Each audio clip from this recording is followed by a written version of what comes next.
Hey y'all, happy Tuesday. It is the 30th of June. We've all heard about the debacle that is the Great American State Fair in Washington, D.C. with the president. And while I laugh at the ridiculousness of all of it, it also tugs on my heartstrings. Because July 4th, 1976, the bicentennial anniversary, was a Sunday. I was 6 years old. My father was not in the picture. My mother, we were bankrupt. We had no money. And she was directing the choir at church. My grandmother said, "Margaret, I want you to come over. We're having dinner on the grounds." This was at Carolina Memorial Baptist, the church where my mother grew up. Carl Hemphill was the preacher.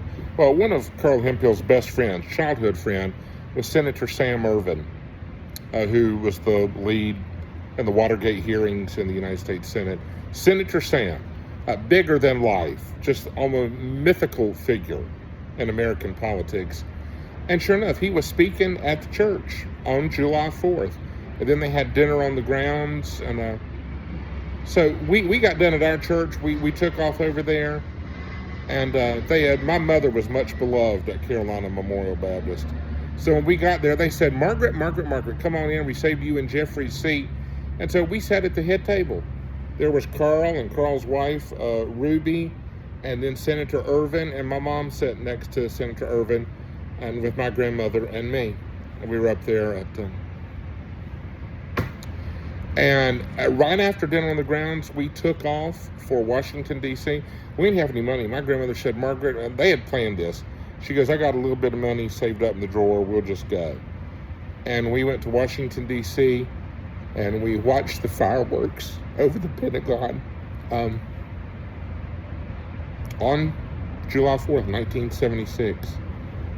And it was and we had a hotel there, and that was the weekend that they opened the National Air and Space Museum, a part of the Smithsonian. We were there on opening weekend. I have the pictures. Kids could climb through one of the moon modules. I got to do that. Just what an extraordinary weekend. And my grandmother had even made a pioneer woman dress that she wore with the bonnet and everything. And I'll never forget, I had a red, white, and blue hat, and was one of the most patriotic, one of the most wholesome, one of the most American experiences of my life. I'll never forget going through the Smithsonian. They had asked every state to put together a little display connecting their state to the nation, to the Union for the bicentennial. What's special about your state?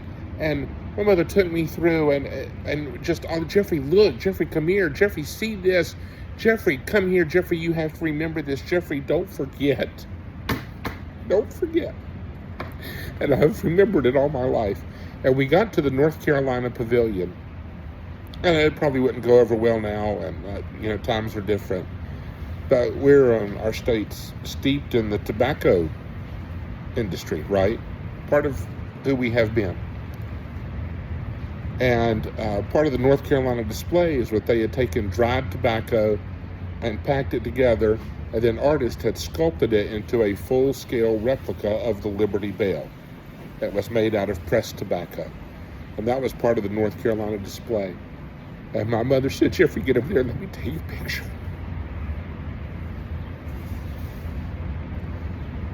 And saw all these things from all these states, and climbing through the moon module, and fireworks over the Pentagon, and going to the Washington Monument, and one of the most extraordinary weekends of my life. And I think some of the seeds that were sown that weekend have just blossomed into unapologetic patriotism for what the United States can be in its finest moments.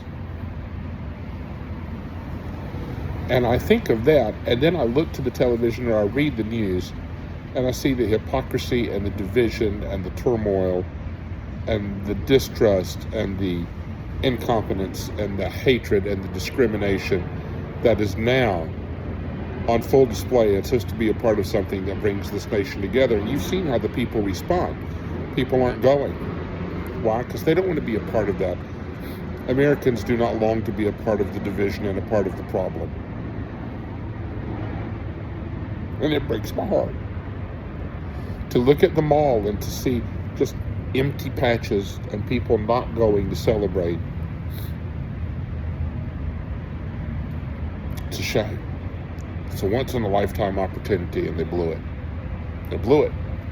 Why? Because one self-centered individual and his devotees hijacked the 250th anniversary to make it not about us, but to make it about them or him. It's a shame. You are loved. Tomorrow, the morning news, and then tomorrow morning at 10, there'll be another part 2 of Boobs, jeffreygriffin.blog. So if you check that out and read it as well. You are loved. Have a great day. Bye.